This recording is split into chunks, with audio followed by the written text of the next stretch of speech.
welcome to my YouTube channel. So in this video we are going to discuss about the TGT Maths solution of Set D in 2023 exam.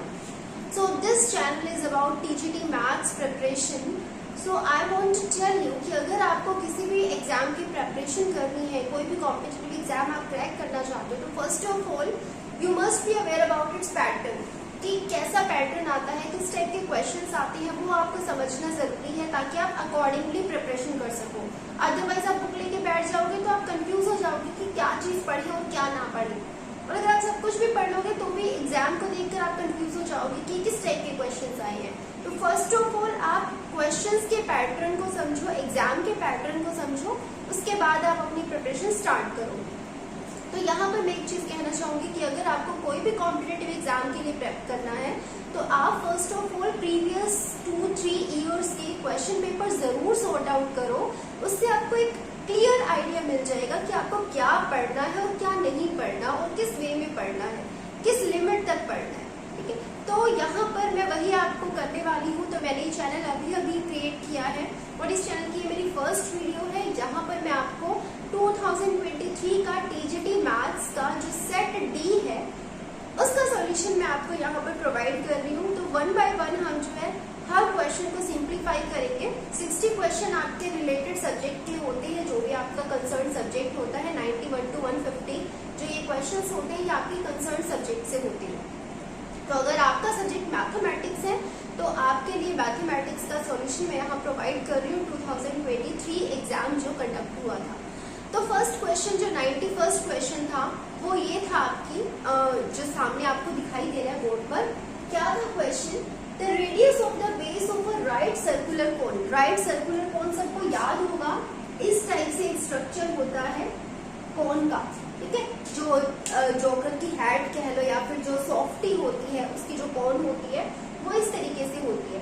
इसमें 3 चीजें होती हैं। एक तो ये जो नीचे सर्कल है इसकी होती है रेडियस, जिसको आप स्मॉल आर से इंडिकेट करते हो। एक ये जो इसकी हाइट होती है, जो स्ट्रेट हाइट है, इसको आप एच से रिप्रेजेंट करते हो। और एक ये जो स्लैंट हाइट है, यानी कि जो टेढ़ी पीछे जा रही है, इसको हम एल से रिप्रेजेंट करते हैं। तो ये 3 चीजें जो है इसके अंदर होती है। तो ये है आपका right circular cone and its height. तो आपको दिया जाओगे कि जो रेडियस है, किसकी radius? Base of the right circular cone. ये है राइट सर्कुलर कोन, ये है इसका बेस। तो इस बेस की जो रेडियस है एंड इट्स हाइट, और जो इसकी हाइट है, रेडियस और हाइट, इनके बारे में कुछ बताया गया है कि these are in the ratio 5:12, कि ये जो दोनों है ये 5:12 के अंदर आपको दिए हुए हैं। यानी कि R और H की रेशियो आपको दी हुई है 5:12। ठीक है, वैल्यू नहीं दी हुई है एग्जैक्ट। मान लो इसकी वैल्यू है 144, एग्जैक्ट वैल्यू मान लो 144 है। ठीक है, और यहाँ पर 60 है। क्लियर? तो एग्जैक्ट वैल्यू मान लो जो हाइट है उसकी एग्जैक्ट वैल्यू 144 है और जो रेडियस है उसकी एग्जैक्ट वैल्यू है 60। क्लियर? तो ये एग्जैक्ट वैल्यू, आपको एग्जैक्ट वैल्यू नहीं दी, आपको इनके रेशियो दी हुई है कि अगर आप 60 और 144 की रेशियो निकालो क्या होगी? 60 144 कौन सी टेबल से जाएंगे? 12 की टेबल से। 12 5 एंड 12 12। क्लियर? तो इस तरीके से रेशियो दी हुई है। रेशियो कैसे निकलती है? इसको आप क्या लिख सकते हो? 12 into 5। इसको आप क्या लिख सकते हो? 12 into 12। तो जो दोनों में कॉमन पार्ट होता है उसको अगर आप कैंसिल कर दो तो जो बचा हुआ पार्ट होता है उसको हम रेशो कह देते हैं। ठीक है, तो यहाँ पर ये चीज आपको दी हुई है, जो कॉमन पार्ट जो भी था वो आपको नहीं दिया हुआ। जब आप इस रेशो को उस कॉमन पार्ट से मल्टीप्लाई कर दोगे तो आपको एग्जैक्ट वैल्यू पता चल जाएगी। तो फिलहाल हमें एग्जैक्ट वैल्यू नहीं, रेशो पता है, तो हम मान लेते हैं कि वो कॉमन पार्ट क्या है? x है, जो कि कैंसिल हो गया है और हमारे पास रेशो बन गई है 5:12। तो मैं मान सकती हूँ कि रेडियस जो है वो क्या है आपके पास?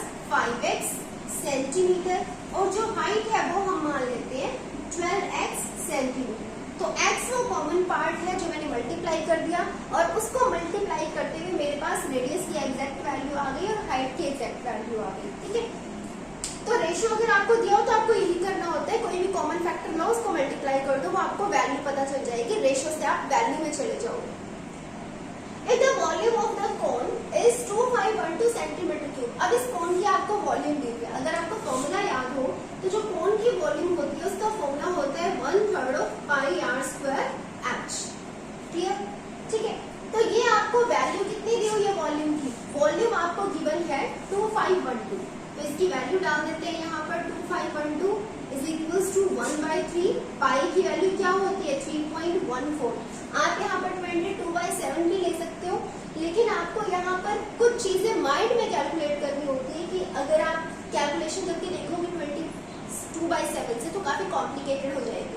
तो आप दोनों को ऑल्टरनेट लेके चलो कि कौन सी चीज जो है यहाँ पर कैंसिल कर रही है दूसरे फैक्टर को। अभी आपको समझ आ जाएगा। आर स्क्वायर, आर की वैल्यू क्या है? 5x, तो इसका स्क्वायर करोगे, ठीक है, और साथ में क्या है? h की वैल्यू क्या है? 12x। तो इसको आगे कैंसिल आउट करते हैं। 1/3 into 3.14 into 25x square into 12x। 3 से 12 कैंसिल हो जाएगा, तो ये आपके पास वैल्यू आ जाएगी 2512।